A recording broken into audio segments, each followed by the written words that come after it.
Bienvenue dans l'Oreillette 2, le podcast qui donne la parole à celles et ceux qui façonnent l'événementiel. Ici, pas de poudre aux yeux, on parle coulisses, convictions, défis et fierté avec celles et ceux qui font ce milieu. Nos invités, des métiers au nom masculin qui se conjuguent aussi au féminin. Nous allons à la rencontre de ceux qui œuvrent en coulisses sans compter leurs jours et surtout leurs nuits. Derrière le micro, je suis Arnaud Chevalier, fondateur de Banana Patata et de Lustrofolie. Je suis l'homme de l'ombre qui assure ta mise en lumière. Installe-toi, tends l'oreille, ça commence.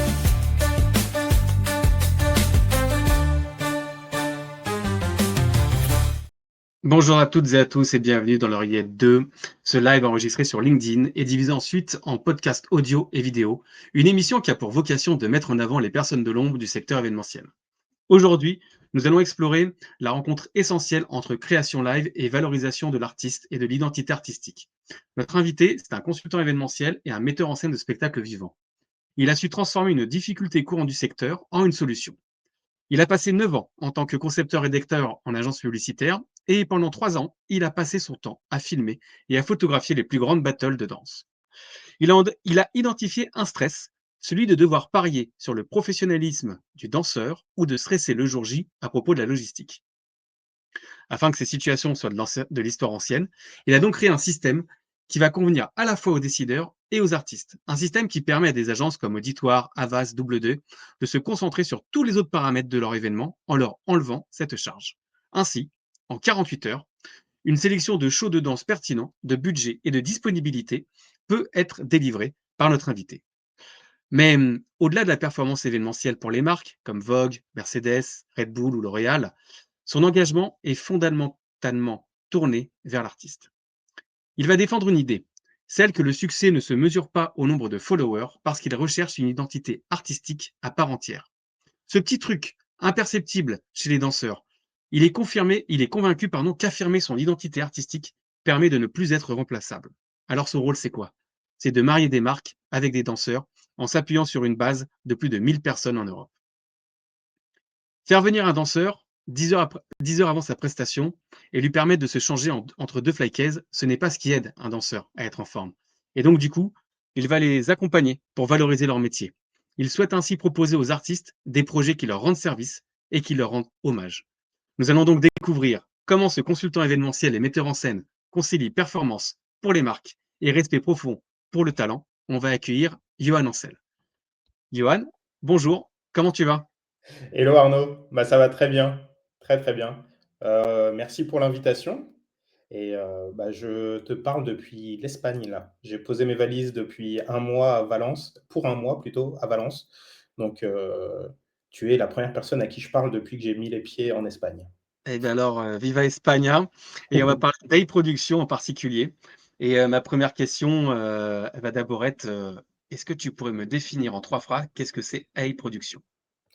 Alors, je te fais une petite rectification. Eye production, c'est le AI, côté œil en américain avec OK, le deuxième Y, parce que j'étais très malin et que j'ai décidé de mettre un deuxième Y comme Johan.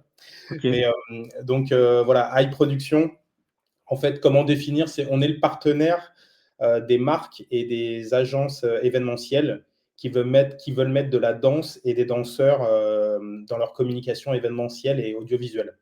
Et donc voilà, les gens et les agences, plus particulièrement, chefs de projet, m'appellent quand il y a besoin de trouver une idée avec de la danse pour un appel d'offres, quand il y a besoin de budgéter une idée, un début d'idée, ou de découvrir ou créer, mettre en scène des shows de danse de A à Z. Voilà. OK.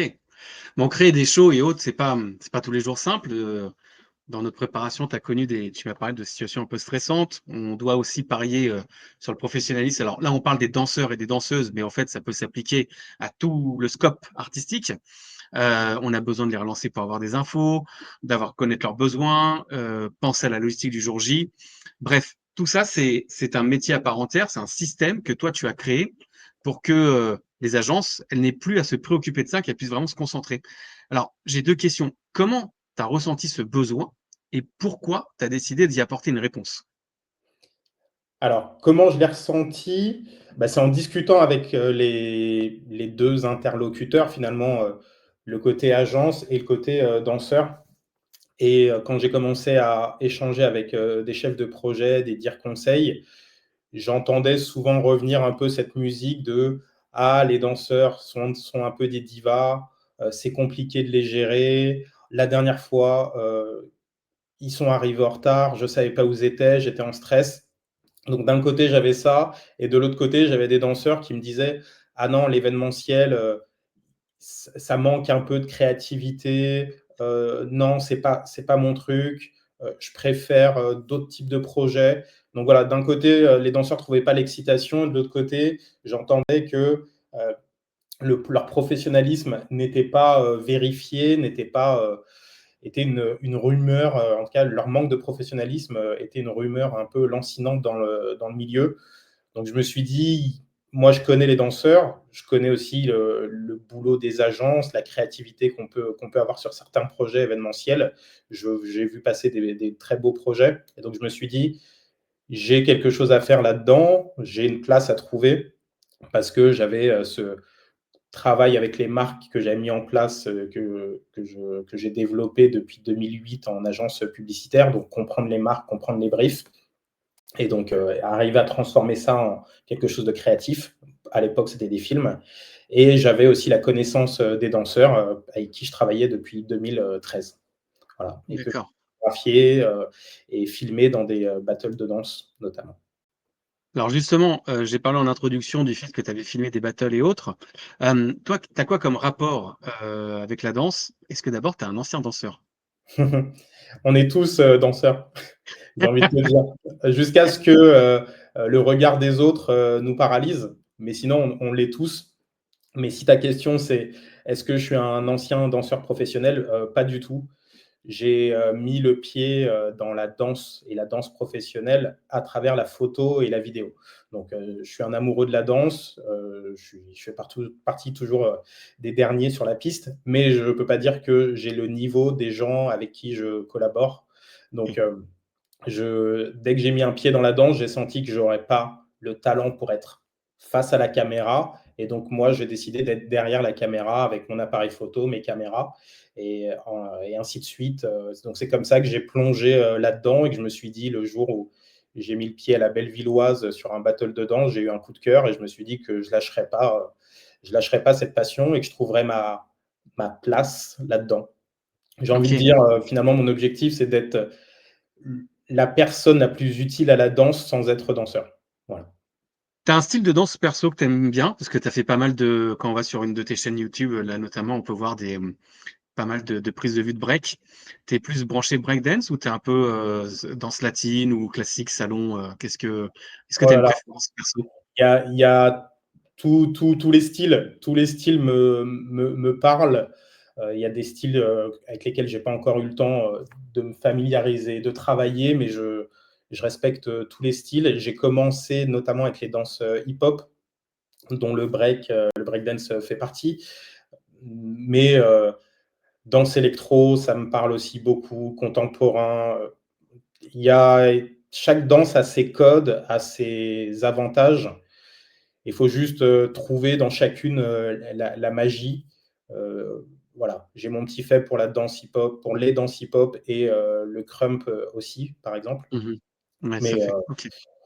voilà, quand tu côtoies des danseurs de différents styles, à chaque fois, tu te retrouves, tu te surprends à être émerveillé, à découvrir des petits détails et à découvrir des qualités peut-être que tu n'avais pas vues de Mmh. l'extérieur. Il faut vraiment plonger dedans, comprendre, parler aux Ouais, danseurs pour comprendre la subtilité, l'histoire tout à qui fait. va aussi derrière, parce que grâce à ça, tu comprends mieux, les mouvements, ce qu'ils signifient. Et donc, quand tu vois quelqu'un performer dans ce style de danse, peut-être que tu ne pratiquais pas ou dont tu ne connaissais pas grand-chose, bah là, tu te surprends et tu te prends à aimer, la Yes. discipline. Donc, Et alors justement, pour toi, dans un événement, c'est quoi le rôle de la danse? Est-ce qu'elle a un rôle déjà? alors, il y a des gens parfois qui me disent, parfois la danse, ça sert juste à divertir. Je, j'accepte ce point de vue-là, mais j'ai envie que la danse soit, encore plus utile, qu'elle montre d'autres facettes de son utilité et de ses qualités. Pour moi, la danse peut raconter, n'importe quel, message, en fait. C'est Si une marque, veut parler, de son rapprochement avec, avec un autre pays, par exemple le développement d'un bureau à l'étranger, bah, ça on peut le raconter avec de la danse. Si la marque veut parler du fait qu'elle travaille sur l'inclusion, on peut aussi le raconter avec la danse. Voilà. Donc on peut raconter,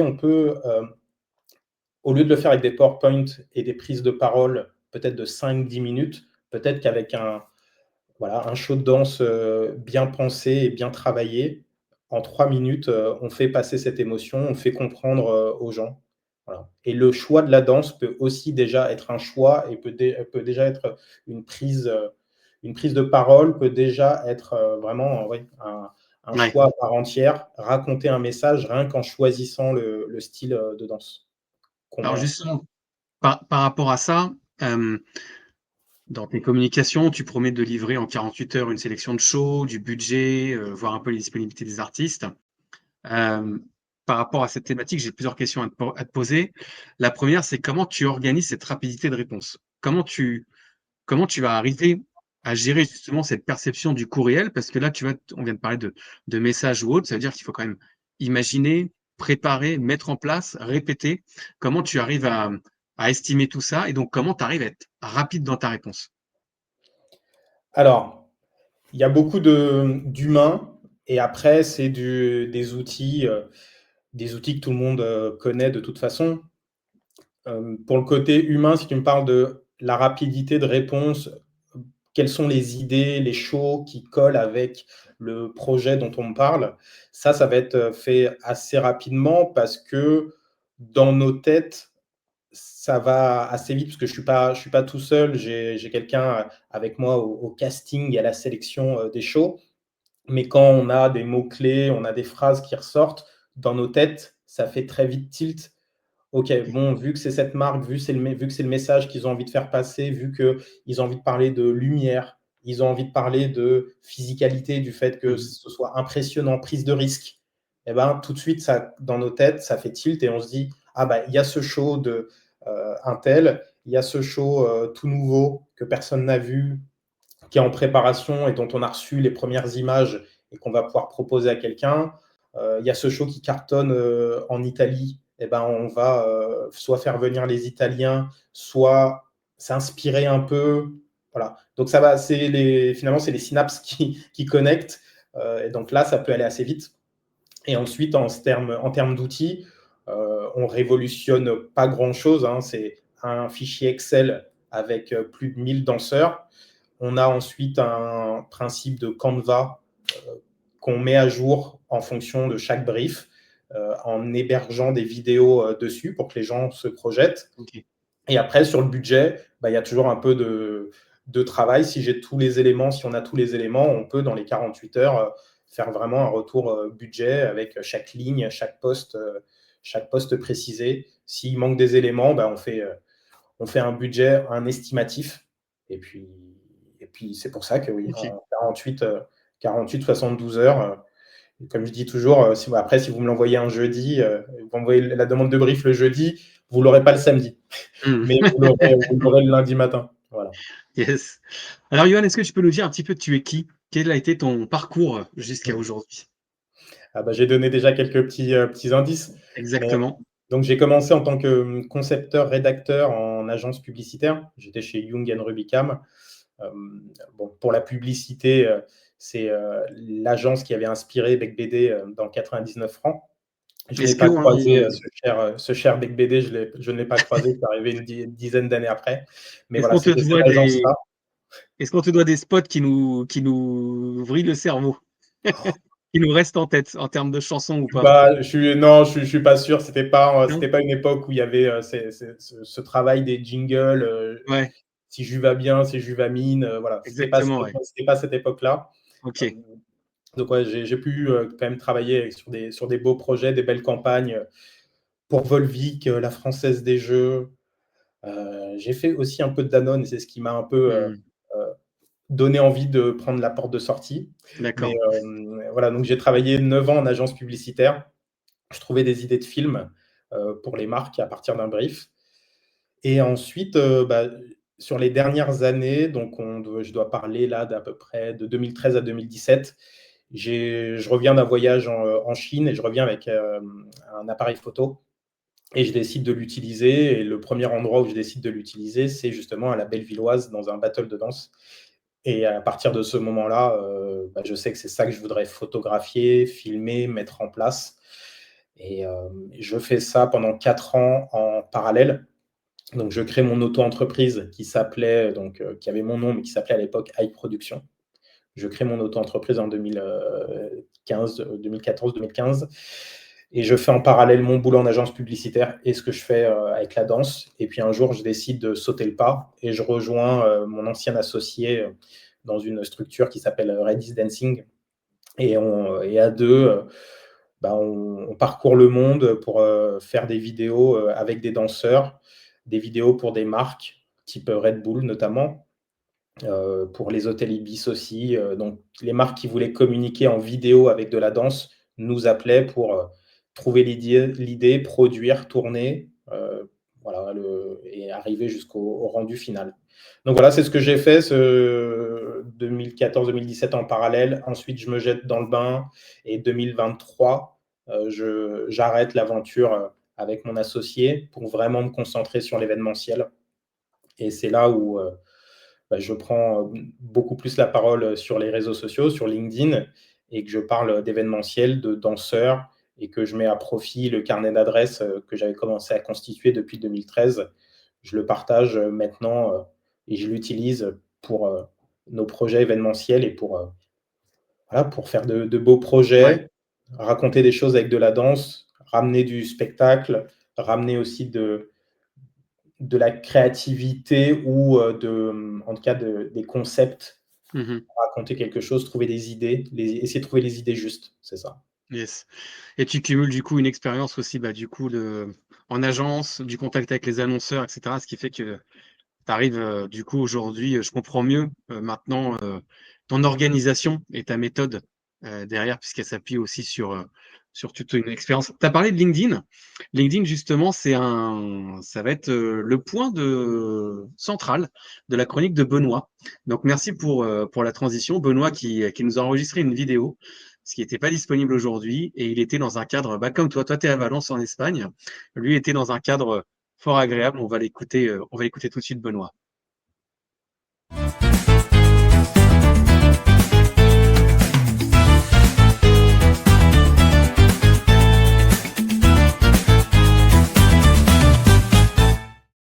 Bienvenue à la campagne.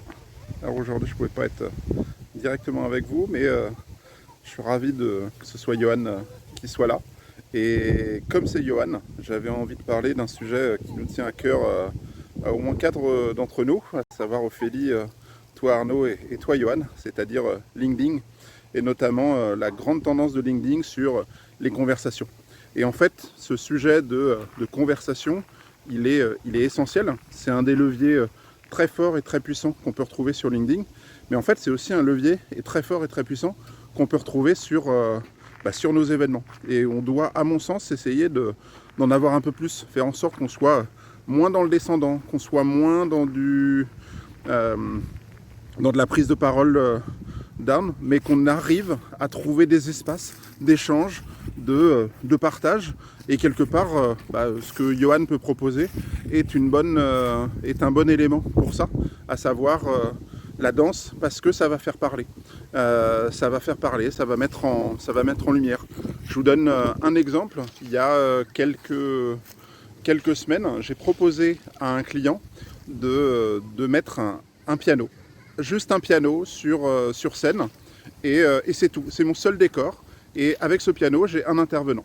Et ce qui se passe, c'est que cet intervenant, en fait, ce musicien, il va jouer et il va accompagner l'intégralité des participants et surtout l'intégralité des intervenants. Chaque séquence a son émotion. L'objectif, c'est si on travaille ce côté conversationnel, ce côté conversation pour les participants, ils vont rentrer davantage dans notre événement. Ils vont partager plus d'émotions, ils vont vivre plus intensément en fait ce qu'on a envie de leur raconter. Et ça, je pense que c'est une vraie force et c'est ce sur quoi on va aller. Donc aujourd'hui, j'ai envie de vous dire plus d'amour, plus de love, plus de LinkedIn, mais surtout plus de conversation. Allez, à vous les studios. Merci Benoît pour cette intervention. Plus de love, plus de LinkedIn, plus de conversation. En parlant de ça, une petite question justement, Johan, et qui va nous permettre de réagir sur ce qu'a transmis Benoît. Une double question. La première question, justement sur LinkedIn, tu as proposé cet été d'aider des danseurs à prendre la parole, à partager un peu ton expérience. Et comment tu as eu cette envie, ce besoin, et quel était, je vais pas dire l'intérêt pour toi, mais ce besoin de partage? Tout d'abord, merci Benoît. On sent la patte, la patte de Benoît, les mots de Benoît. Donc moi, LinkedIn, alors j'ai trempé l'orteil 2021, 2022. Et puis, j'ai commencé à être un peu plus à l'aise.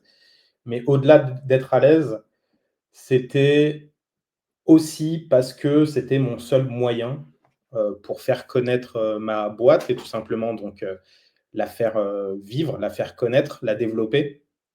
J'avais pas l'argent pour investir dans une grosse campagne SEO, remonter dans les recherches Google, Oui. et j'étais même pas sûr que les gens allaient rechercher ce que moi je propose sur Google. Donc, j'avais pas cette option-là. Au niveau networking, j'avais pas encore un énorme réseau dans l'événementiel. Donc, je me suis dit, bah, qu'est-ce que tu sais faire? Qu'est-ce que tu as appris après toutes ces années? Bah, tu as appris à comprendre les danseurs, à les connaître, et puis tu viens de la publicité où tu étais concepteur, rédacteur. Donc, tu vas écrire à propos des danseurs. C'est ce que tu sais faire, ce qui va pas te coûter, ça va te coûter du temps, mais ça va pas te coûter de l'argent. Donc, j'ai pris ce que je savais faire et je l'ai mis en application, j'ai tâtonné. Et Benoît a raison quand il parle de conversation, c'est que sur LinkedIn, de prendre la parole à créer des conversations dans les messageries LinkedIn, sous les posts, mais aussi dans le monde réel, parce que des gens parfois critiquent LinkedIn en disant c'est pas le monde réel, c'est pas exactement comme ça que les choses se passent, mais en tout cas, je sais que moi, ça a eu des échos aussi sur le réel où les gens ont fait plus attention à ce que je disais, sont venus me voir en me disant tu as parlé de ça, ça m'intéresse, et si on poursuivait l'échange. Donc, il y a vraiment, oui, cette prise de parole m'a permis à créer des conversations, à créer des relations. Et donc, je ne regrette pas du tout cette décision d'y aller à fond de 2022-2023. Et sans ça, iProduction n'existerait pas, ou voilà, aurait déjà mis la clé sous la porte. Mmh. Ouais, donc gros canal d'acquisition Ouais. et de trouver du client avec LinkedIn. Mm. Écoute, Et je l'avais ça me permet aussi de défendre ce que moi j'entends et ce que je ouais, vois et ce que je lis depuis des années à propos des danseurs, à propos de l'événementiel. J'essaye, je ne vais pas dire que les deux étaient froissés, l'événementiel et la danse, bien sûr. mais j'essaye de créer un pont entre certaines marques ou certaines agences événementielles qui ne croyaient plus en la danse, et aussi entre des danseurs qui ne pensaient plus que l'événementiel pouvait leur ramener un peu ce plaisir. Je sais que je l'ai eu Mmh. sur plusieurs événements où des danseurs sont venus me voir en me disant ah, si tu en as d'autres comme ça, tu viens me Tu voir, m'appelles. tu m'appelles, je suis dispo. C'est cool quand on peut faire de l'événementiel comme ça avec des gens bien organisés. Voilà. Ouais, Donc tout ça fait que moi, ça me donne envie de continuer, et fait aussi que je n'ai pas le choix de continuer. Si je OK. veux continuer à placer des danseurs, à leur apporter des opportunités et à permettre à des agences aussi de redécouvrir la danse différemment, pas juste divertissante, mais aussi porteuse de messages, et ben, je me dois de prendre la parole, et en attendant que beaucoup d'autres le fassent. Et il y en a certains qui commencent à le faire, et je les incite, et c'est ce que j'avais fait cet été. Des gens qui étaient dans l'artistique, dans la danse, mais aussi dans l'artistique, à qui j'ai donné quelques conseils sur les prises de parole Yes, LinkedIn, à qui on a fait une complètement. formation d'une semaine, voilà, à raison d'une heure par jour en visio, pour leur Mmh. donner, moi, tout ce que j'ai pu Tout ce que tu comprendre de savais, la ouais. plateforme et de la manière dont on peut parler de notre art sur une plateforme. On a l'impression que c'est un peu costume-cravate. Et bah, les danseurs, voilà, même si tu es en jogging à la salle de répétition, tu peux dire quelque chose Tu peux prendre la d'intéressant parole. sur ton statut, sur l'engagement, sur la difficulté physique, Tout à sur ce fait. que des marques ont pu obtenir grâce à toi. Voilà, il y a plein de choses à dire qui sont liées au business et donc moi, j'ai décidé, voilà, de parler de danse avec un œil business. Et de les accompagner. Du coup, alors là, je l'avais pas du tout prévu, mais tu as lâché une info qui est assez intéressante sur le fait que LinkedIn est un gros canal d'acquisition client pour toi. En ce moment, dans l'événementiel, LinkedIn reste quand même un gros point d'interrogation de comment faire, comment l'utiliser. Je suis freelance, comment je peux essayer de me trouver des missions, du boulot, me faire connaître, etc. Est-ce qu'on peut, est-ce qu'on peut prendre 2 minutes pour que tu nous partages un petit peu ton quotidien LinkedIn, comment tu l'utilises, ce média, comment tu prépares tes posts, tu trouves ton inspiration, etc. Parce que si tu es OK, évidemment, hein, Oui, à mais partager bah, là-dessus. Mais est-ce qu'on peut prendre, voilà, est-ce que tu peux nous partager un petit peu, bah, c'est quoi ta manière d'utiliser LinkedIn, de l'approcher, de créer et de prendre la parole aussi souvent et surtout de tenir le rythme? LinkedIn, c'est, pour moi 2 à 3 heures, par jour, mais je vais OK. expliquer parce que c'est pas 2 à 3 heures d'écriture par jour. Mmh. On va dire que je vais commencer j'ai établi une routine et j'ai mon, calendrier comme, voilà, comme tout mon agenda, comme tout le monde et c'est juste que j'ai bloqué le créneau du matin. J'essaye de n'avoir jamais de réunion, le matin et donc sur ce créneau du matin, je me donne un temps d'écriture, mais je me donne aussi un temps ensuite de prospection, de connexion, de messages, donc de répondre à des gens qui m'avaient envoyé des messages, de parler à des gens avec qui j'ai envie de rentrer en relation et ça, tout ce suivi que j'ai via LinkedIn de création, mais ensuite, de conversation, j'utilise un outil CRM que pas mal de gens connaissent, hein, HubSpot et donc qui me permet d'avoir, une trace de tous mes échanges, de mes conversations pour savoir un peu où on en était. Quand on a commencé à parler il y a 6 mois, bah, on ne se connaît pas très bien, donc forcément, on ne va Mmh. pas s'inonder de messages en 48 heures, s'envoyer 10 messages, chacun à son rythme. Donc, me souvenir que dans 6 mois, on s'était parlé de ça, bah, peut-être qu'on se redonne des nouvelles sur ce sujet dont on avait parlé. Donc voilà, j'essaye de m'intéresser, je sais pas, je m'intéresse aux gens et aux gens qui sont dans mon secteur, parce que je sais que j'ai beaucoup de choses, à apprendre et que j'ai aussi beaucoup de choses à apporter et que les danseurs qui viennent avec moi parfois je dis ça aux gens, je dis, «Là, c'est moi qui t'envoie un message, mais derrière moi, il y a 1 100 danseurs». Oui. Donc, je sais que j'y vais un peu, j'ai une mission. Derrière moi, j'ai Ouais. 1 100 danseurs, j'y vais et si je t'envoie un message «bonjour», j'ai pas honte de te dire «bonjour». Je sais que, il faut que je le fasse parce qu'il y a peut-être, Mmh. 2-3 danseurs derrière moi qui vont, un jour bosser pour ta marque ou ton agence événementielle. Donc, voilà, mon quotidien LinkedIn, ça ressemble, à ça. C'est quasiment 2-3 heures par jour, quand je peux, quand j'ai pas des rendus, un peu urgents mais 2-3 heures par jour. Ce matin, j'ai pas pu, par exemple. Mais voilà, donc c'est ça que j'essaye de m'imposer comme rigueur et j'ai avant, allez, en 1 heure et demie, je pouvais faire un seul post. J'arrivais à faire un seul post. Maintenant, j'arrive à aller vers 2 voire 3 posts et des fois, parfois, c'est les posts les plus instinctifs, écrits en 20 minutes, qui, vont générer le plus de le plus de De réactions et résultats. peut-être, le plus de retours positifs, pour le high production et pour les danseurs derrière. La question IA, tu l'utilises ou pas Je l'utilise, au sur quotidien? certains posts pour Ouais. corriger des choses que j'ai écrites en me disant: «Ah mais comment je pourrais avoir des formules peut-être un peu moins lourdes?» et je vais dire à l'IA: «Voilà Mmh. ce que j'ai écrit, est-ce que» il y a un petit tips que quelqu'un m'avait donné de l'événementiel aussi, et ce n'est pas Benoît, mais par rapport à l'IA, qui m'avait dit, «Tu demandes à l'IA combien il mettrait sur 10 à ton post». Et Mmh. donc, si l'IA te donne 6 sur 10 à ton poste, heu, et ben, tu sais qu'il y a quelque chose à améliorer. Tu peux dire à l'IA, bah, comment tu l'améliorerais? Ah bah, je ferais une accroche un peu plus directe. Voilà et je rythmerais ou je mettrais au présent de l'indicatif tout le texte. Tu peux peut-être avoir des conseils comme ça, mais après il faut évidemment nourrir l'IA et moi je sais que je l'ai nourrie de tout ce que j'ai déjà écrit en disant: «Ça, c'est mes posts qui ont bien marché. Mmh mh. Mmh. Voici ce que j'ai appris à des gens dans l'artistique. Voici ce que je leur ai appris sur les bonnes pratiques LinkedIn. Si je l'ai appris, je veux que tu me fasses des conseils qui vont dans la même veine de ce que je raconte. Voilà. Ouais. Je nourris aussi de moi ce que j'ai utilisé pour former d'autres personnes. Donc, OK. c'est comme ça que je l'utilise et je dirais que je dois avoir un post sur 5 qui repasse dans l'IA, quand j'ai l'impression que OK. je suis un peu rincé et que j'ai besoin d'un Mmh. regard extérieur et que je peux pas D'accord. demander à ma fille de 4 ans, de me donner un avis sur mes posts LinkedIn. Voilà. Yes.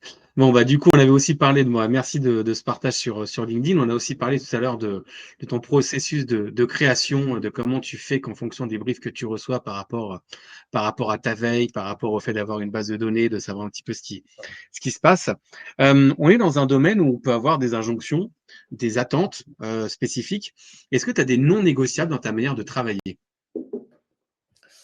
Hem, Faut m'offrir au moins une semaine. Je dirais déjà, c'est un premier non négociable, c'est un projet pour dans 2 jours. Ce sera évidemment, je risque de dire non. Un projet qui est très, très, très, très, très mal payé pour les danseurs, je dirais non parce que je peux pas, moi, tenir ce discours, avoir vu des danseurs, galérer à payer leurs factures et remplir leur frigo et leur dire, «Bah, tiens, tu vas aller danser pendant, 1/2 heure et tu vas recevoir 150 €».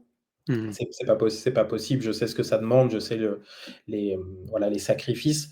Donc, l'argent et après aussi, hem, je ne sais plus quel est le mot, j'ai envie de dire, objectisation, mais je ne suis pas sûr que ce soit ça. Mais c'est que le fait d'avoir un danseur un peu en termes de vouloir utiliser un danseur en guise d'objet. OK. Donc, heu, d'avoir une femme, qui va avoir une robe de coupe de champagne, pour moi, c'est non. Voilà. Ça Mmh. ça je je Yes. je dis non. Un danseur, qui serait, un peu pot de fleurs, à côté justement peut-être de 3 palmiers. Il y a un danseur lui aussi qui est là et qui bouge pas pendant, 3/4 d'heure. Bah, ça, Mmh. je dirais non parce que je vois pas ce que ça raconte. Je ne vois pas la valorisation et Ouais. limite, je trouve que c'est déshumanisant donc c'est des Mmh. choses auxquelles je dirais non et sans scrupule. Mais après le reste, je la notion de danger aussi, mais je sais que les gens sont pas fous, on va pas me demander de Oui. faire danser quelqu'un, sur des braises, pendant 1 heure ou sur la tête, de tourner sur la tête, au milieu de voilà, de tessons de bouteilles. Ouais, bien sûr. Mais donc voilà, c'est sur ça que moi j'ai des non Ouais. négociables et après le reste, on peut discuter et puis c'est pas grave, j'en veux à personne de faire parfois des erreurs en disant: «Non mais on va les faire danser dans le froid pendant, 1 heure, après ils ont 5 minutes de pause et après ils recommencent 1 heure». On me dit ça, on va discuter et je vais expliquer le point de vue. Peut-être que c'est juste une méconnaissance, du milieu, de la danse ou du corps humain et du corps du danseur. Mais là, on peut s'écouter et puis c'est peut-être quelque chose qui, du coup, ne se reproduira plus Ouais. parce qu'on aura eu cet échange constructif sur, le respect des danseurs et le fait que c'est voilà, Ouais. c'est un corps et que c'est un outil de travail et que toi, tu Et vas pas mettre justement, ton MacBook Pro dans la neige pendant 1 heure, sinon tu sais qu'à la fin, il fonctionne plus. C'est pareil on est pour le danseur. Voilà. on est bien d'accord. Désolé s'il y a des danseurs qui se sentent offusqués de ma comparaison avec un MacBook, mais voilà. Mais au moins ça, c'est parlant. Ouais. Et justement, tu viens de parler un petit peu de vision artistique et autres. Ta mission, elle est de marier les marques avec les danseurs. Justement, comment tu fais ce lien entre l'identité de la marque et l'identité artistique du danseur pour, arriver à les marier les 2?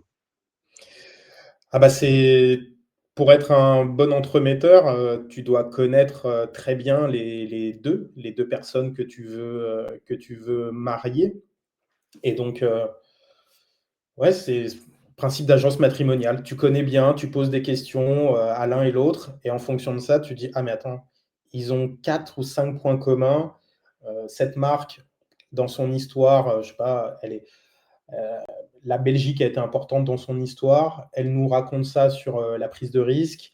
Et ben, j'ai un danseur qui est belge, qui a pris un risque une fois en faisant je sais pas quoi, et il a un show qui raconte un peu ça. Voilà, peut-être que c'est ça, c'est comme ça que ça a Mmh. fonctionné donc d'aller piocher finalement dans mes lignes Excel, j'ai des mots clés pour les danseurs, Ouais.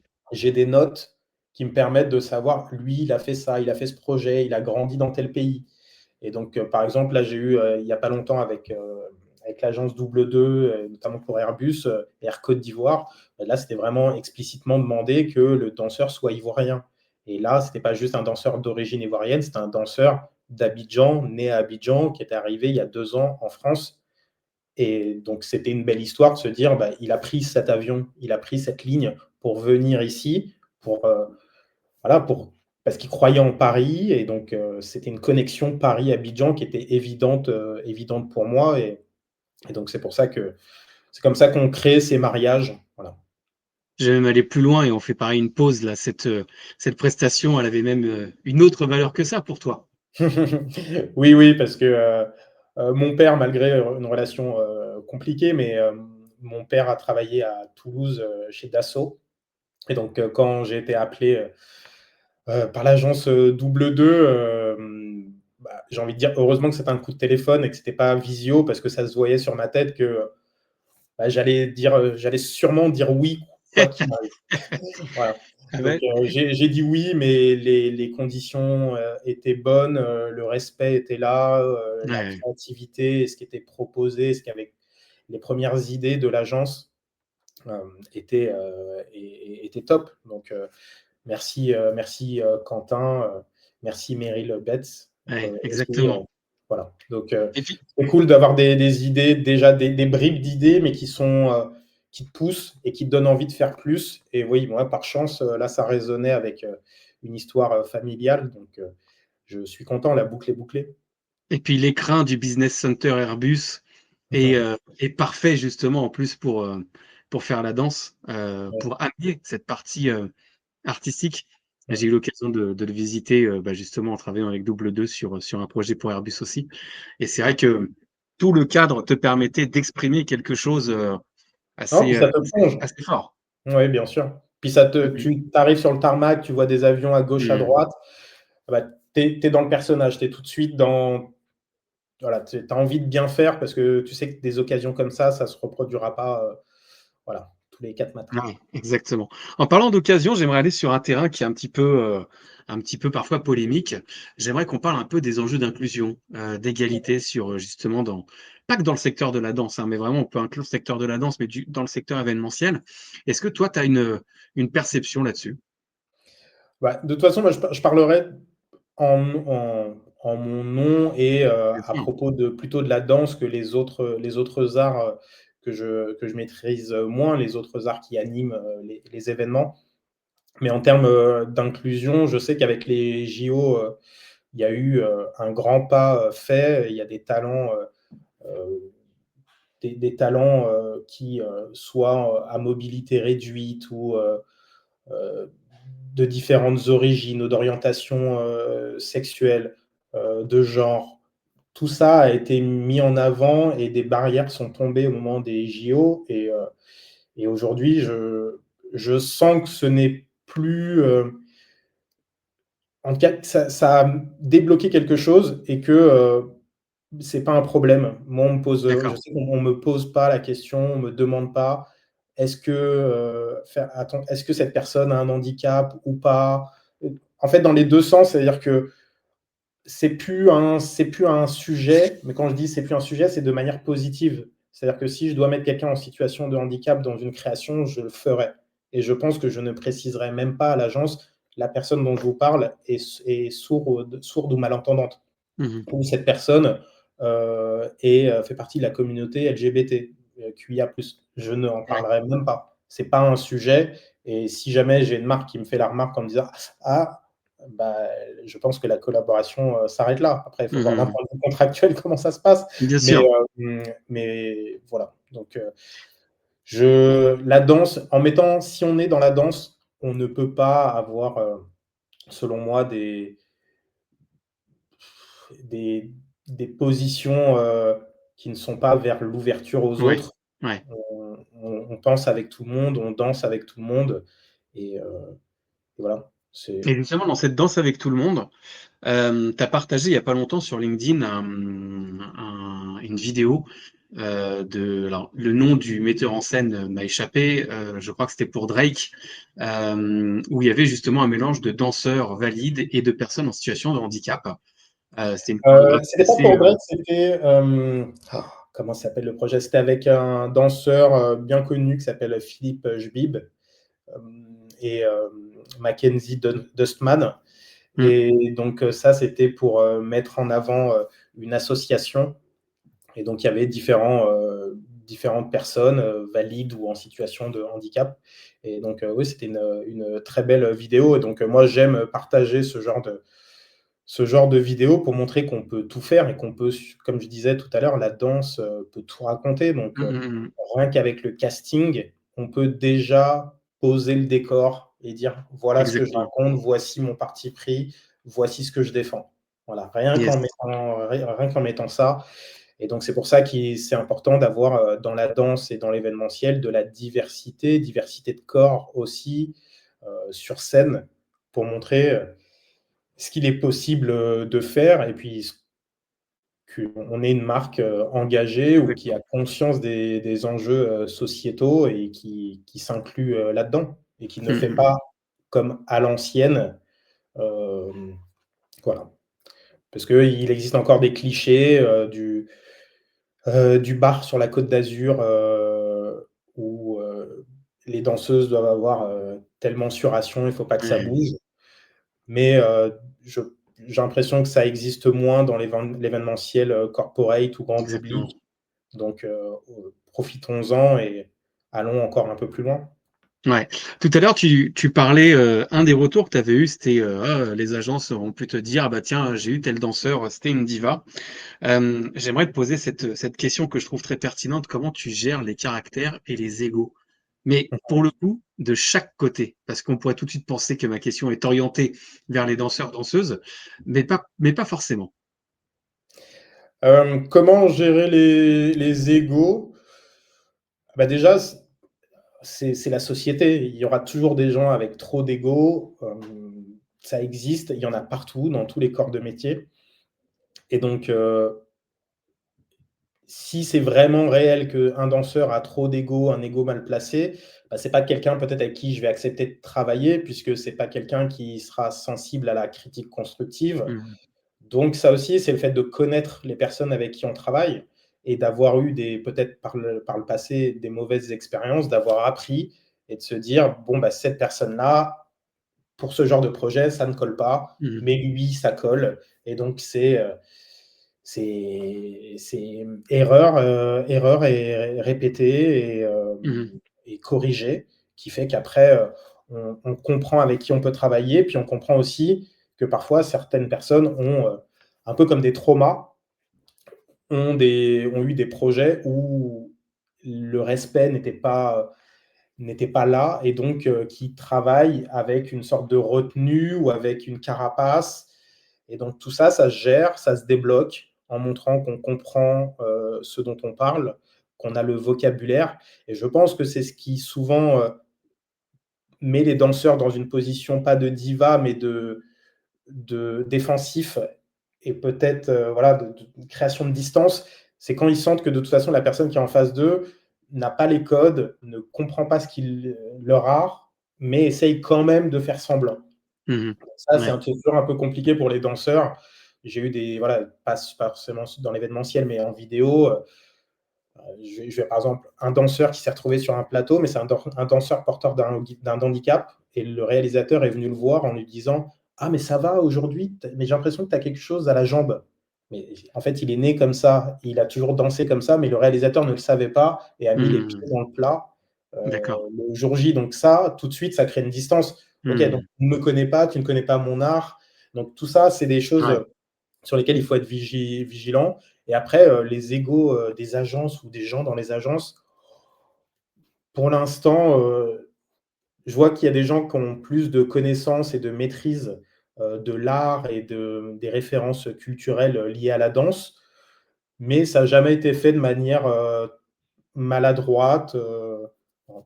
Parfois, je trouve que même parfois, il y a un Mmh. petit jeu. Il y a un petit jeu, c'est je te dis pas que je m'y connais. J'attends de voir si toi, en tant qu'expert high production, la danse, vu ce que tu dis Ouais. sur LinkedIn, j'attends de voir si toi, tu connais vraiment. Voilà. Donc parfois, il y a D'accord. ce petit jeu, mais je trouve ça rigolo parce qu'au final, à la fin, on se dit, oui, ok, oui, on a les mêmes références ou on a des références communes, tout va bien. Ok, Voilà. t'es validé. Exactement. On parlait là tout à l'heure justement des danseurs-danseuses. Pour toi, c'est quoi les principaux problèmes qu'ils vont rencontrer pour arriver à vivre de leur art? Waouh. Elle est dure, hein, celle-là. Non, mais il y en a plein. Il y en a. Là, tu me On va poses dire les principaux. On va dire une énorme colle, mais c'est comprendre. 2-3 exemples. Il faut d'abord arriver à se créer une identité artistique, aller au bout de son idée, de se dire c'est ça que je veux faire, c'est ça que je suis en tant que danseur. Mmh. Il y a des danseurs qui adorent les plateaux télé et qui savent que c'est ça un peu leur vie. Il y a des danseurs qui, eux, adorent donner des cours et qui vont devenir professeurs, dont tout le monde va aimer la pédagogie. Il y a des danseurs qui sont danseurs mannequins, et donc eux, on va plutôt les retrouver en défilé, voilà, et danseurs mannequins. Tu vas avoir le danseur qui, lui, fait de la publicité, qui est dans 4 agences de mannequins. Mais avant d'aller choisir ces secteurs-là, il faut un peu tester et il faut aller au bout de ce qu'on est, de ce qu'on veut. Donc, il y a forcément une connaissance de son art d'abord. Et une fois qu'on connaît son art, bah après, faut mettre en action. Et la différence, souvent, c'est que les danseurs qui s'en sortent le mieux sont les danseurs qui ont de l'organisation et qui mettent en action ce qu'ils savent faire plutôt que juste d'en parler et attendre que ça se fasse. Et ben, c'est les danseurs qui vont à fond, qui vont Yes. poster des vidéos sur Instagram ou sur YouTube ou sur LinkedIn de manière régulière, sans forcément trop se prendre la tête. Parfois, je dis à des danseurs, en fait, votre art, ton art, c'est de danser. Danse, mets-toi devant un mur blanc, danse tous les jours. Tu vas voir que finalement, ça va attirer des gens. Les gens vont commencer à parler de toi. Il y a un photographe qui va dire j'ai envie de te prendre sur un projet. Il y a un réalisateur, quelqu'un de l'événementiel qui va dire j'adore ton personnage et du coup, je veux aussi te prendre pour tel projet. Parfois, il faut se concentrer sur ce qu'on sait faire et laisser les talents venir à nous pour faire ça. Mais voilà. Donc, en tout cas, pour que les danseurs vivent de leur art, la première chose, c'est de se trouver vraiment artistiquement et après d'y aller à fond, de communiquer sur son art. Faut pas attendre que les choses viennent, faut aller les chercher. Et donc, je vois beaucoup de danseurs, notamment sur LinkedIn, qui commencent à arriver. Et parfois, j'ai droit à des petits messages de leur part et je les incite. Et je suis content de voir que certains ou beaucoup prennent les conseils et les appliquent Mmh. et le font avec intensité. C'est cool. Yes, super. Bah, merci pour cette séquence. On va accueillir, Ophélie qui va justement, nous faire un lien entre danse et RSE. On l'accueille tout de suite.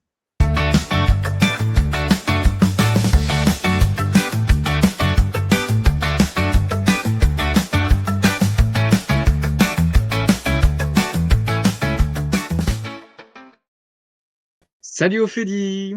Hello Arnaud, comment tu vas? Bah, moi ça va très bien et toi?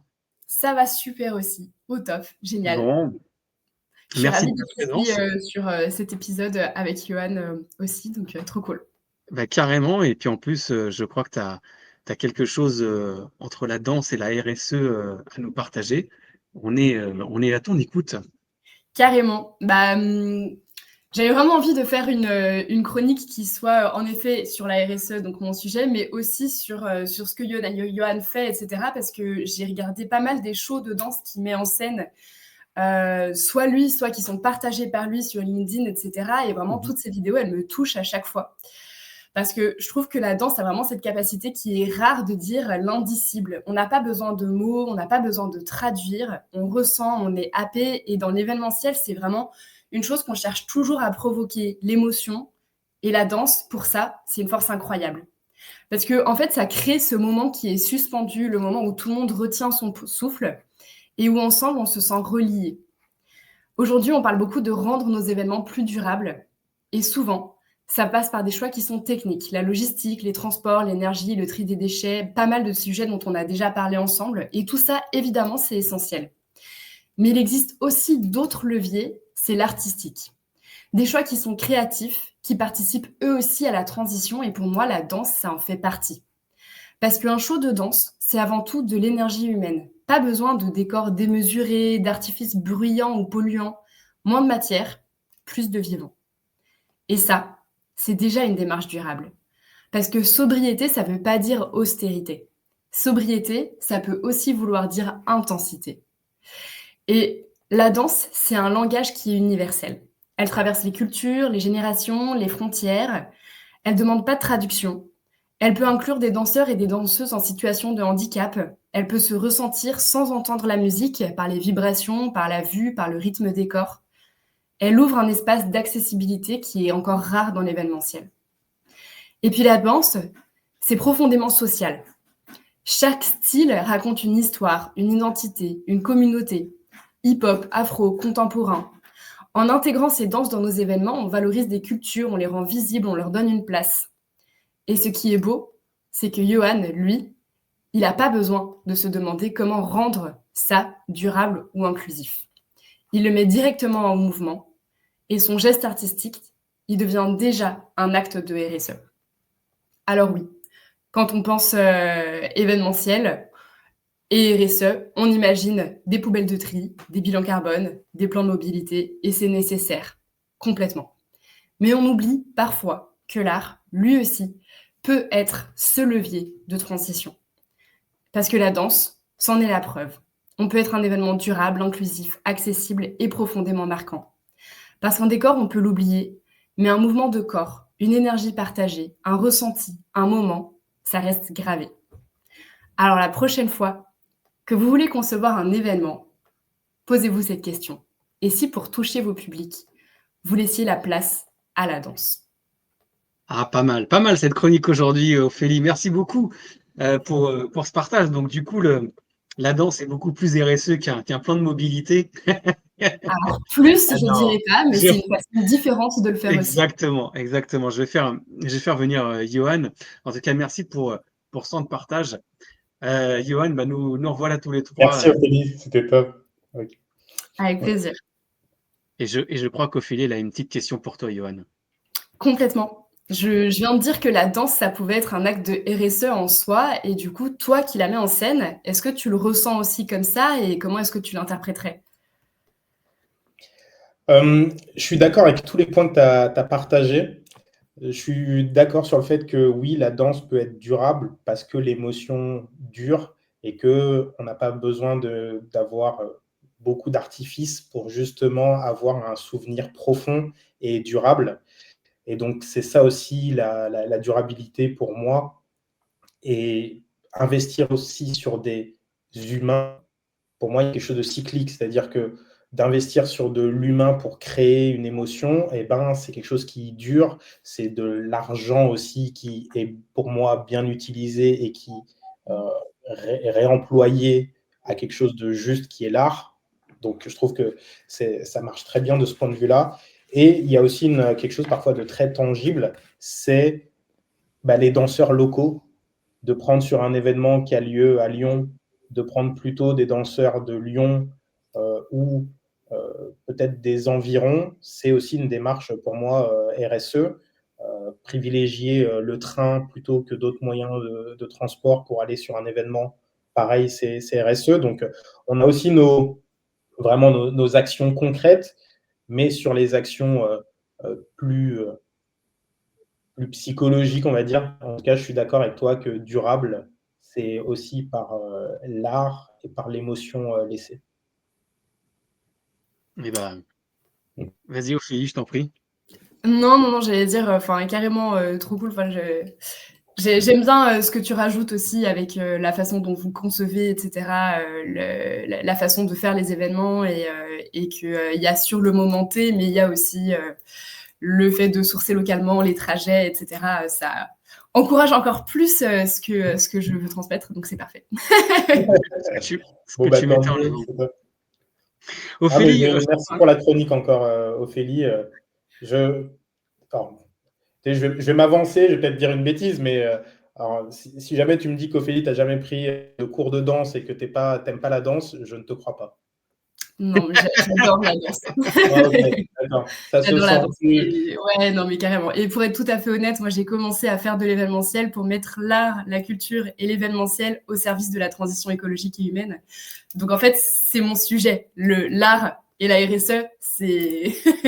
Ok, non, mais ça Voilà. sent. J'en parlais de toute façon tout à l'heure à Arnaud en disant que les danseurs aussi, les gens qui sont dans la danse sentent quand ils ont un interlocuteur qui, qui vit cette passion ou qui l'a vécu, qui gravite dans ce milieu, qui connaît les termes ou ce que ça transmet, tu le ressens tout de suite. Tu sais que c'est partie de la famille, entre guillemets. Voilà. C'est Donc, clair. j'ai senti qu'Ophélie faisait partie de la famille. Mais Johan, le nom, alors moi j'avais fait un sourcing des personnes que je souhaitais recevoir, mais ton nom m'avait été très fortement chuchoté aussi par Ophélie en disant ah ouais, j'aimerais trop qu'un jour on reçoive Johan et autres. Donc voilà la connexion. Je crois pas que vous ayez déjà Merci eu à l'occasion vous. Merci à de vous travailler d'avoir fait de la ensemble place à la danse. ou de vous rencontrer. Vous avez déjà eu l'occasion de déjà vous croiser tous les deux ou pas? Non, à chaque fois, on s'est loupé. Non, c'est Ouais. loupé, notamment au jeu de Au jeu Benoît. de Benoît, ouais. Là, j'ai vu que tu avais fait le show de Servier. Oui. Et ben, c'est un ami, le directeur de production. J'ai bossé un peu avec lui sur le dossier, etc. Et je savais pas que tu étais dessus. Et donc, quand tu as mis la vidéo, je lui ai envoyé, je lui ai dit non, mais ça, c'est forcément toi qui l'as fait. Et il m'a dit mais oui, trop drôle et tout. Et voilà, Bon, Bah, très bien. va falloir qu'on organise ça alors. carrément. Eh ben, moi, je crois qu'un jour, Ophélie, il va falloir qu'on organise une sorte de masterclass ou quelque chose comme ça, tu vois. Ou avec certes, on se retrouve, mais vraiment en physique, en vrai, et on peut inviter des gens de notre secteur à venir écouter cette masterclass. Et comme ça peut permettre aussi de créer de la vraie rencontre, déjà entre nous, les différents intervenants, et puis aussi avec d'autres. Je sais pas, voilà, je lance. Parfois, j'ai des idées comme ça qui me viennent. Je ne sais pas, C'est cette je sais idée. pas ce que ça donnera, C'est mais. bien, Arnaud, Voilà. parce que dans l'oreillette 2, de base, c'était une idée. Hein, et tu l'as Exactement. concrétisé, donc voilà. On ne sait pas jusqu'où tout ça va nous emmener. En tout cas, Ophélie, merci, merci Avec pour cette plaisir. intervention et puis ton passage aujourd'hui. Tu as quelque chose, un petit message à nous partager? Est-ce que par exemple, tu es présente eh bien, dans 2 jours avec les freelances de l'événementiel à la Halle de la Villette? Là, je vais en parler juste après, mais est-ce que tu es Yes, présente? carrément. Ouais, Eh ouais, ben, cool. je serai là dans 2 jours. Je serai là à Event aussi pour représenter l'antenne Paris DF, DFDLE. Ok, Et voilà, et actualité, je donne beaucoup, beaucoup de cours pour l'instant. en ce J'ai moment, ouais. 10 cours pour 12 classes différentes sur l'année 2025-2026, donc ça fait pas mal de cours. Et, Pas mal. et des super projets, dont certains dont j'ai déjà parlé et d'autres à venir. Ouais, super. Eh ben, Voilà. merci Ophélie. Et puis, moi, je te vois dans 2 jours. Dans ce cas-là, on va se voir à la Villette. Et sur Event aussi, on pourra se croiser. Allez, et bah à bientôt du coup. Ciao, merci. Ciao. Salut! Comme on dit en G topette. Donc, Johan, on parlait tout à l'heure et tu l'as réévoqué justement là quand tu parlais avec Ophélie, tu parlais d'identité, de créer son identité pour ne plus être remplaçable. Tu as commencé à le dire tout à l'heure, des conseils, mets-toi devant un mur blanc, danse, pratique ton art. Euh, Est-ce que tu aurais un conseil en plus pour le débutant, celui qui veut trouver, qui veut commercialiser une identité artistique? Est-ce que tu aurais un petit tips en plus à lui donner? D'observer ce qui se fait, les différents profils de danseurs, les différents spectacles, voilà, les différentes carrières possibles. Et d'abord observer, puis surtout danser, parce que c'est ça qui fait la différence. Ensuite, il y a des danseurs dont j'aperçois le travail en 5 secondes, je me dis: «Ah, j'adorerais bosser avec lui. Ouais. J'adorerais bosser avec lui». Mmh. Parfois, ça met très longtemps. J'ai eu un projet, en avril dernier, à Lyon, et c'était, avec un danseur avec qui je rêvais de travailler depuis 10 ans. J'avais pas encore eu Ok. l'occasion, mais parce Mmh. que j'avais vu sa danse et sa danse suffisait à me donner envie qu'un jour ça se produise. Donc, ça a attendu 10 ans. J'espère que pour les prochains danseurs Ça à ne qui durera pas j'aurai 10 ans. souffert, ça viendra plutôt en 10 semaines ou Ouais. allez, ou max en 10 mois.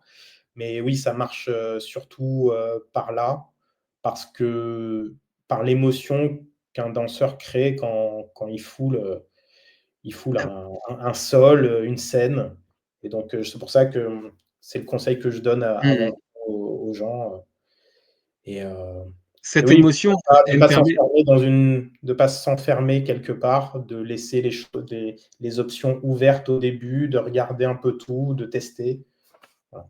ouais, cette émotion me permet de faire la transition avec la question suivante. Tu as dit dans, je ne sais plus où est-ce que j'avais entendu ça, mais tu avais dit que le succès, il se mesure à ce qui se passe dans la pièce au moment où ça se produit. Ça voulait dire quoi? Bah, ça veut dire que j'ai quitté le milieu, moi, audiovisuel, parce que je n'avais plus cette lecture du public, ces réactions à chaud, alors que je suis quelqu'un qui adore le langage, la communication non verbale, qui adore ces signaux. Et donc, c'est ça qui est important pour moi quand on fait du spectacle vivant. Souvent, ce que je fais, moi, c'est que je regarde plus la scène, je regarde le public. Et donc, je Mmh. regarde dans le public les les téléphones qui commencent à sortir comme ça, ou les gens qui arrêtent complètement de parler, qui ne parlent pas à leurs voisins. Ça, c'est des petits signaux qui, pour moi, ah, là, on les a attrapés. Ils n'ont pas envie de penser à autre chose, ils n'ont pas envie de penser à leur facture, ils n'ont pas envie de penser à Mmh. est-ce qu'il y a du saumon au buffet ou pas. Ils sont en train de vivre cet instant présent. Et donc, c'est tous ces petits signes, ces petites positions, ces gens qui se redressent sur leur chaise parce qu'ils sont en train de voir quelque chose d'intéressant, ou quand ça Ouais. finit, qu'est-ce que les gens disaient? Est-ce qu'ils restent là, ils applaudissent en regardant ce qui se passe, les mouches Mmh. volées? Ou est-ce que, par exemple, quand on a fait ce spectacle avec Double 2, où la première dame, ivoirienne de Côte d'Ivoire, tout de suite, elle s'est tournée vers un de ses ministres et elle a dit magnifique. Ouais. Donc voilà, c'est ça pour moi, les petits signaux, Mmh. faire attention à tout ce qu'on voit dans la salle parce que ça te dit si tu as réussi ce pourquoi tu étais venu, en fait. Alors justement, comment la danse, elle permet de faire passer ces messages forts? Comment elle peut amener la société à faire un pas vers différentes causes? Et j'aimerais tu prennes en exemple, le show que tu avais fait pour les Galeries Lafayette. Mmh. Oui, donc ça, c'était en avril 2024, je crois. Et donc c'était un show, oui, pour les Galeries Lafayette avec Double Mmh. 2 encore. Et le voguing, c'est donc une danse née dans les clubs gays. Et ouais, c'est toute une culture, la ballroom culture. Et donc, notamment par les communautés latino et afro, euh, qui étaient, euh, qui faisaient partie de la communauté LGBT et qui avaient besoin de se créer un espace où ils et elles se sentaient en sécurité, euh, parce qu'ils avaient même du mal, ils et elles avaient même du mal à se faire de la place dans la communauté LGBT plus globale. Et donc, ils ont commencé à créer leur code, leur culture. Et donc, c'est un vrai message fort, le voguing. Il y a toute une histoire derrière. Et donc, c'est important de comprendre cette histoire-là. Et quand on met du voguing en scène, on sait qu'il y a tout ça qui va derrière. Et donc là, on l'a fait pour les Galeries Lafayette. Et donc, le public a adoré. Et sans me tromper, je pense que des gens de la communauté LGBT qui font partie des salariés des Galeries Lafayette ont aimé l'expérience. Et je sais que j'en ai vu, il y a 2 personnes qui sont notamment venues et une qui avait les larmes aux yeux et qui a dit aux danseurs merci pour ce que vous faites. Les gens qui sont dans cette salle, la plupart ne se rendent pas compte de l'acte militant finalement qu'est ce show, puisque c'est mettre en avant le voguing, qui normalement, tu peux encore mourir de ton orientation sexuelle. Mmh. Il y a des danseurs que je fais travailler sur des projets que je ne laisse pas rentrer à pied, sachant que leur orientation sexuelle peut leur causer des problèmes, est un risque d'agression. Donc, Mmh. quand tu sais ça, quand la personne est venue me voir en me disant c'est un vrai acte de les mettre sur scène, de mettre cette communauté, cette culture sur scène. Je savais très bien de quoi elle parlait. Elle m'a dit, bah, on est obligé de se cacher. Nous, on a nos bars un peu de notre côté. Et là, on est mainstream. On est sur une grande scène avec Tout à fait. 2000 salariés. C'est quelque chose de fort pour nous. Ils ne se rendent pas compte, les autres, mais moi, je sais. Donc, Ouais. voilà, c'est tous les codes, tous les enjeux sociaux, sociétaux qu'on comprend et qu'on connaît et que la danse véhicule. C'est pour ça qu'on ne peut pas juste, pour moi, utiliser la danse de manière purement divertissante. Il faut aussi comprendre les histoires derrière pour ne pas faire de faux pas, mais aussi pour créer des coups de cœur et parler vraiment directement au cœur des gens. Yes, yes. Bah, écoute, merci pour cette séquence, puis surtout pour ce partage qui montre aussi une marque peut faire un vrai choix fort sur juste un temps. Tout à l'heure, Benoît parlait de créer des temps, des espaces d'échange. Ce moment que tu viens de nous partager, derrière, a créé cet espace d'échange puisque tu nous fais ces retours. Et la danse comme acte militant. Il y a pas eu que, il y a plein d'exemples à travers l'histoire qu'on pourrait prendre justement là-dessus. Merci pour cette séquence. On était un petit peu justement sur cette partie vision, sur cette partie transmission. On va t'accorder une brève pause, le temps de partager quelques infos des freelances de l'événementiel, et on va se retrouver pour faire la conclusion de notre échange. À tout de suite. À tout de suite.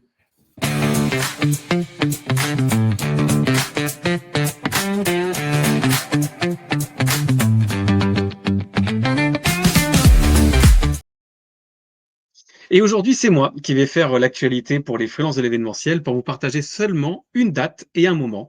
Ça aura lieu ce jeudi 15 octobre à la Petite Halle de la Villette. Ça va être une nouvelle édition des rencontres des freelances de l'événementiel. Ça va être en fait sous forme de speed meeting. Il y aura 2 temps de speed meeting, le matin de 10h à 13h et un second de 14h à 17h. Premier temps d'échange, ça va être les agences qui vont rencontrer les freelances. Et le deuxième, ça va être les freelances qui cherchent des agences sur le deuxième temps de l'après-midi. Il y aura évidemment un espace partenaire avec l'ensemble des partenaires de l'association qui seront présents, qui seront accessibles et qui pourront rencontrer, recevoir, discuter avec l'ensemble des participants. Ils auront, eux, un temps spécifique de 17h à 17h30 pour pitcher un petit peu leur activité et un temps de networking qui aura lieu jusqu'à 18h30. À partir de 19h, 19h30, il va falloir être bien présent, bien à l'écoute, parce qu'il y aura la présentation d'un guide de bonne pratique qui a été réalisé en partenariat avec l'événement. Et on va pouvoir découvrir un certain nombre de choses autour notamment des thématiques de la RSE. Et évidemment, chaque rencontre freelance est toujours le temps de faire un temps convivial. Et à partir de 20h, il y aura une soirée qui sera organisée. Donc c'est à la Petite Halle de la Villette. C'est à partir de 10h ce jeudi 15 octobre. On va retrouver tout de suite Johan pour la conclusion de notre entretien sur notamment sur la danse. Et Johan, tu as commencé à le partager. Tu disais tout à l'heure que tu retrouvais pas, que ça te manquait de sens, que tu avais besoin de retrouver un petit peu quelque chose, une flamme. Aujourd'hui, qu'est-ce qui te donne envie de rester dans ce métier? Parce que ce qui te donne envie de le faire, tu nous l'as partagé, mais qu'est-ce qui te donne envie d'y rester aujourd'hui? Bah, il y a tellement encore de choses à faire. C'est ça, c'est que moi, j'ai l'impression d'avoir à peine effleuré la surface et qu'il y a plein de secteurs automobiles où j'ai pas encore réussi à faire tout ce que je voulais faire et que voilà, il y a des opportunités, il y a des secteurs, il y a des messages qu'on n'a pas eu le temps de faire et comme la danse peut tout raconter, ma liste, elle va être très, très longue et je ne pense pas m'épuiser avant une bonne décennie, voire 2 ou 3. Donc, non, il y a des choses à faire et surtout, bah, iProduction, c'est une boîte. Et il y a d'autres boîtes qui aussi proposent de la danse. Peut-être pas comme moi ou peut-être juste avec un vivier de 10-15 danseurs. Moi, mon vivier, il est de 1100 danseurs. Donc, j'ai plein de choses à faire. Et voilà, iProduction, la danse est plus grand que ma boîte ou la boîte de quelqu'un d'autre. Ça fait des millénaires que les gens dansent. pour faire vivre des moments. Donc, je sais qu'on ne s'essoufflera pas et qu'on aura plein de choses à faire. Et moi, je veux faire partie de cette histoire-là. Donc, je vais continuer. Et sur les 1100 danseurs, il y en a encore tellement avec qui je n'ai pas eu l'occasion de travailler sur de l'événementiel. Voilà, j'ai pu les croiser sur des événements de danse, des battles de danse, les connaître à travers des cours de danse, mais pas encore eu cette occasion de vraiment les faire travailler dans l'événementiel. Donc, Yes. ma mission continue. Ta mission continue. Tu nous as partagé tout à l'heure que tu passais 2 à 3 heures par jour pour t'occuper de LinkedIn. Est-ce que très brièvement, tu pourrais nous raconter c'est quoi une semaine type de Johan? Comment elle se passe la semaine type du fondateur de Hey Production? Et ben, ma semaine type, ça va dépendre beaucoup des projets validés, mais aussi des appels d'offres sur lesquels je suis briefé. Mais on va dire que première partie de la journée, je suis dans ma bulle, j'écris, je bosse sur de l'administratif aussi. Et l'après-midi, je bosse sur mes recommandations artistiques, je fais des rendez-vous, des visios, je fais du networking, voilà, de la prise de contact. Et c'est ça. J'ai un vrai créneau bloqué de 16 à 18 heures Mhm. pour travailler sur les recommandations artistiques. Donc, faire des présentations Canva avec vidéo, budget, informations sur les Mhm. danseurs, marques avec lesquelles ils ont déjà collaboré.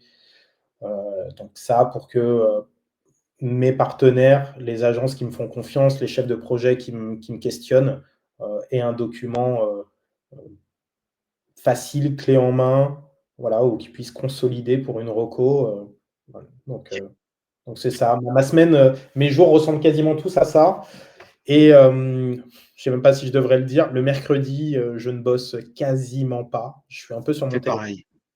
parce que je suis avec ma petite fille que j'emmène au roller, au hockey et au judo. On Voilà. fait pareil. On fait pareil. On est pareil. T'inquiète, je comprends tout à fait. Moi, il y a 1 an d'écart, mais c'est la même chose le mercredi. Hors grosse demande et plutôt bloqué pour les enfants. Je vais te paraphraser pour cette dernière question.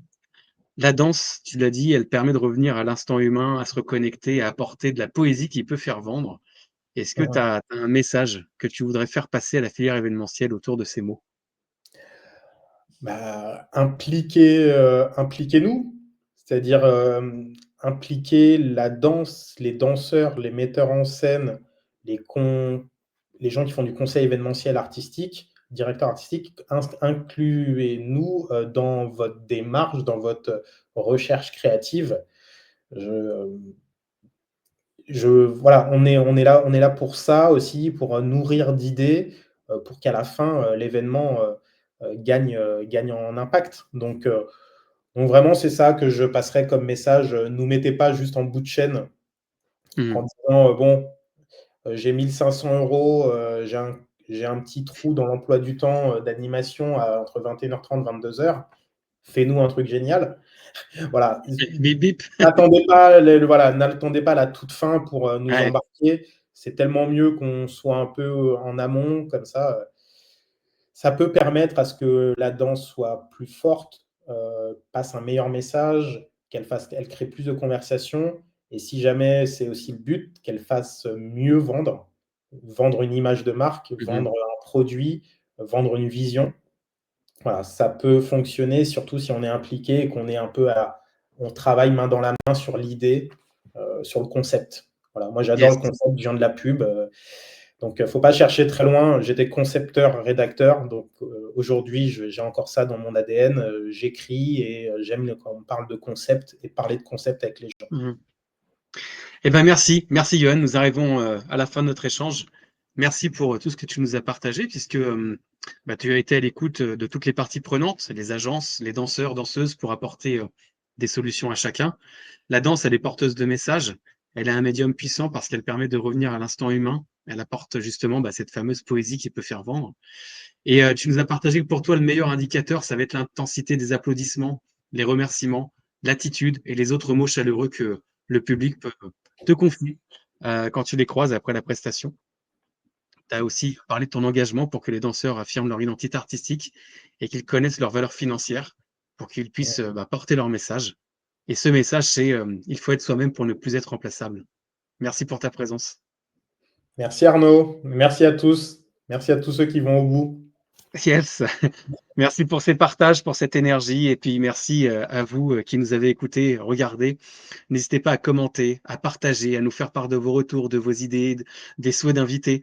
Vous allez pouvoir retrouver cet épisode sur toutes les plateformes audio, YouTube et évidemment sur LinkedIn.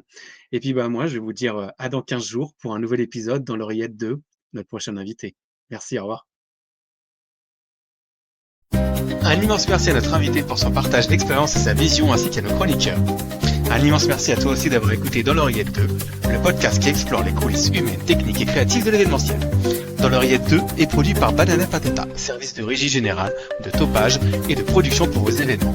Soutenu par Lustrofolie, service de location de lustres événementiels, nous croyons pouvoir décider des rencontres et de la transmission pour faire évoluer notre secteur. Pour suivre nos projets et découvrir de nouvelles voix inspirantes, retrouve-nous sur bananapatata.fr, en podcast et sur tous nos réseaux sociaux. Rendez-vous dans 15 jours dans l'oreillette 2, notre prochain invité.